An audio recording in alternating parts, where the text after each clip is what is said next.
എടി പാർട്ടിയുടെ ആവശ്യത്തിന് കൊണ്ടുപോകാൻ വേണ്ടിയാണ് ഇത് വെച്ചിരിക്കുന്നത്. ഇത് വീട്ടാവശ്യത്തിന് വെച്ചൊരു സാധനം തന്നെയല്ലേ ഇത്? നമുക്കൊരു ആവശ്യപ്പെട്ട പാർട്ടി എടുത്ത് തരുമോ? വീട്ടിലെടുത്തോട്ട് പോണോരോ അതാലോചിക്കണം. അല്ല നമ്മുടെ ആവശ്യത്തിന് എടുക്കാറൊക്കെ ഉണ്ട്. എന്ത് എടുക്കാറുണ്ട്? പാർട്ടിക്കാരുണ്ട് വരുമോ? അല്ല ഞാൻ മുളക് മല്ലിയൊക്കെ ഉണക്കാനായിട്ട് ക്ലീറ്റോ ചേട്ടനൊക്കെ ഉപയോഗിക്കുന്ന ഫ്ലെക്സ് എടുക്കുന്നു. പിന്നെ ഞാൻ അപ്പുക്കുട്ട സാറിന്റെ ഫ്ലെക്സിലെ എപ്പോഴും മല്ലി ഉണക്കുന്നത് നല്ല വേഗം കൊണ്ട് ആക്രിക്ക് കൊടുക്കേണ്ട സാധനങ്ങൾ, കളയാൻ കൊണ്ടുവച്ചേണ്ട സാധനങ്ങൾ, അതുപോലെയാണോ ഇത്? ഇത് വീട്ടാവശ്യത്തിന് 2-3 കമ്പല്ലേ? 3 കമ്പാ. കുറെ കമ്പുണ്ടായിരുന്നു, കയറുണ്ടായിരുന്നു. അതൊക്കെ എടുത്താ കളഞ്ഞെന്നാണ് നീ പറയുന്നത്. അവൻ കൊണ്ടുപോയെന്ന് പാർട്ടിയുടെ ആവശ്യത്തിന്. എടാ കനക, ഇത്ര നാളായിട്ട് ഇതിന്റെ ആവശ്യമൊന്നും ഉണ്ടായിരുന്നില്ല. അവിടെ ആർക്കും വേണ്ടാതെ ഇട്ടേച്ച ഒരു സാധനം ആ മനുഷ്യൻ ആർക്കെങ്കിലും ഉപകാരം ആയിക്കോട്ടെ, ആ സ്ഥലം അത്ര ഒഴിവാക്കി കിട്ടുമല്ലോ എന്ന് ഓർത്ത് എടുത്തോണ്ട് പോയപ്പോ ഇപ്പൊ അത് കുറ്റമായി. അങ്ങനെ വലിയ ഉപകാരം ഒന്നും ആരും ചെയ്യണ്ട. ചില സാധനങ്ങൾക്ക് ചിലപ്പോ 1 വർഷം കഴിഞ്ഞ് മതിയായിരിക്കും, ചിലപ്പോ 2 വർഷം കഴിഞ്ഞ് മതിയായിരിക്കും. ആവശ്യം വരുന്ന സമയത്ത് സാധനം അവിടെ ഉണ്ടാവണം. അല്ല എടുത്തോണ്ട് പോരുതാരും. അവന്റെ അടുത്ത് പറഞ്ഞാൽ മതി, അവൻ എടുത്തോണ്ട് വരും. കൊണ്ട് കെട്ടി ചുറ്റി കാണുമല്ലോ. നീ ഒരുപാട് അങ്ങ് പ്രസംഗിക്കണ്ട. നീ ഇവിടെ ഈ സ്വാതന്ത്ര്യ സമരം അല്ലെങ്കിൽ സ്വാതന്ത്ര്യ ദിനത്തിന്റെ അന്ന് പതാക കെട്ടാൻ വേണ്ടിയിട്ട് ഇവന് കയറ് വേണമെന്ന് പറഞ്ഞിട്ട് നമ്മുടെ ചായപ്പിലിരുന്ന കയറ് 2 മുടിയാണ് നീ എടുത്തോണ്ട് പോയത്. അത് കുഴപ്പമില്ല. അപ്പൊ ക്ലീറ്റ് എടുത്താൽ മാത്രം കുറ്റി. ഇത് എവിടെ തന്നെ 6-7 കൊല്ലത്തിന് മുമ്പുള്ള കാര്യം തന്നെയാണല്ലോ. അപ്പൊ ഇത് 6-7 കൊല്ലം കഴിയുമ്പോ 6-7 കൊല്ലം ആകും.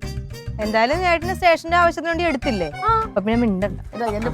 നീ ഒന്നടങ്ങ്. ഒരു 3-4 ലക്ഷം കയറല്ലേ, നമുക്കത് വാങ്ങിക്കാം. അമ്മ അത് കാശ് കൊടുത്ത് മേടിക്കണ്ടേ? വീട്ടിലിരുന്ന സാധനം തന്നെയാണ്. പാർട്ടിക്കാർക്ക് ഫണ്ടില്ലേ, അവരെടുത്ത് കൊടുക്കണം. അതിന് വേണ്ടി തർക്കിക്കണ്ട. നമുക്ക് 4 കമ്പ് എവിടുന്നേലും വെട്ടാം. അതെ പോരെ. എവിടെ പോയി വിടാനായിട്ട്? ഈ പറമ്പിലൊന്നും കമ്പില്ല ഇപ്പൊ. അപ്പൊ കയറാ പൈസ കാശ് കൊടുത്ത് കൊടുക്കട്ടെ. കാരണം കിട്ടായിരിക്കുക. അല്ല അങ്ങനല്ലേ, നമ്മളൊരു ആവശ്യത്തിന് ഒരു കാര്യം വെക്കും, അത് പോയി അമ്മാവനും കൂടെ വരും. അവിടെ എവിടെന്നെങ്കിലും വെട്ട് പോ, പറഞ്ഞിട്ട് പോണായിരുന്നു. കയറ് വേണമെങ്കിൽ എന്റെ 2 സാരി തരാം, അത് അങ്ങോട്ട് വലിച്ചു കീറി കയറാക്കുന്നു. തന്തയുടെ അതേ സ്വഭാവം പറയാതിരിക്കാൻ എന്റെ പൊന്നു മോനെ. നിന്റെ കാര്യം നീ പിടിച്ചതിന് മുയലിന് 3 കൊമ്പെന്ന് പറയുന്നവനാ നിന്റെ തന്ത. അത് തന്നെയാണ് നീയും. അല്ല ഞാൻ എന്തോ പറയാ. സാധനം എടുത്ത് നാട്ടുകാർ കൊണ്ട് കൊടുത്തേക്ക്. അത് ചോദിച്ചതേ അപ്പൊ തെറ്റാണെങ്കിൽ തെറ്റ് ശ്രമിച്ച് വിട്ടാക്കി. എടാ നടരാജ, പോസ്റ്റ് ഓഫീസ് അല്ലടാ, പോസ്റ്റർ എടുത്തിട്ട് നീ പോസ്റ്റ് ഓഫീസിന്റെ അവിടെ വരാൻ. ആ ശരി. ഇങ്ങനെ കുറെ എണ്ണം. കുറച്ച് മൈദ എടുത്തേ. എന്തിനാ ആവശ്യമുണ്ട്? മൈദ എന്തിനാണ്? പെട്ടെന്ന് എന്തിന്? അമ്മ പോസ്റ്ററുകളൊക്കെ ഒട്ടിക്കാനായിട്ടേ. അതിന് വീട്ടിലിരിക്കുന്ന സാധനങ്ങൾ ഓരോന്ന് എടുത്തോണ്ട് പോവുക. നീ ആഹാരം കഴിക്കാൻ ഉണ്ടാക്കി വെച്ചിട്ട് മൈദാമാവ് എടുത്തോണ്ട് പോവുക, കഞ്ഞി എടുത്തോണ്ട് പോവുക, കമ്പെടുത്തോണ്ട് പോവുക. അവിടെ ഇരുന്ന് കയറും കമ്പൊക്കെ എടുത്തോണ്ട് പോയെന്ന് പാർട്ടി കിട്ടും. ഞാൻ തിന്നാൻ കൊണ്ടുപോയി വിശന്നപ്പോ. എന്ത് പരിപാടിയാണ് നീ കാണിച്ചത്? എന്താടാ നിനക്ക്? വീട്ടിൽ വേലയിടാൻ നോക്കുമ്പോ കാണുന്നില്ല കമ്പും കൂണിയൊന്നും. ഈ രാജ്യത്തിന്റെ സംസ്ഥാപനത്തിന് വീട്ടിലെ കുറെ സാധനങ്ങൾ ഉപയോഗിക്കുന്നുണ്ട്, ഒന്നും സംഭവിക്കില്ല.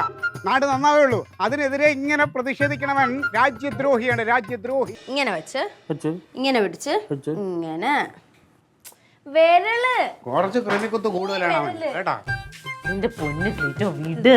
എങ്ങനെ വിട്? ഞാനിതുപോലെ എല്ലാം വിട്ടുവിട്ടാണ് അവൻ എന്റെ തലയിൽ കയറി നിരങ്ങണത്. മനുഷ്യൻ ക്ഷമിക്കണമെന്നൊക്കെ ഒരു പരിധിയുണ്ട്. മൈദ ഒരു കാക്കിലോ എടുക്കും. എന്തിനാ മൈദ കലക്കുന്നേ? പഴംപൊരി ഉണ്ടാക്കാൻ. പഴോടെ ആണ്ടിരിക്കല്ലേ, മുറിച്ചും കിട്ടട്ടാ. എന്തോടാണ് അല്ലാതെ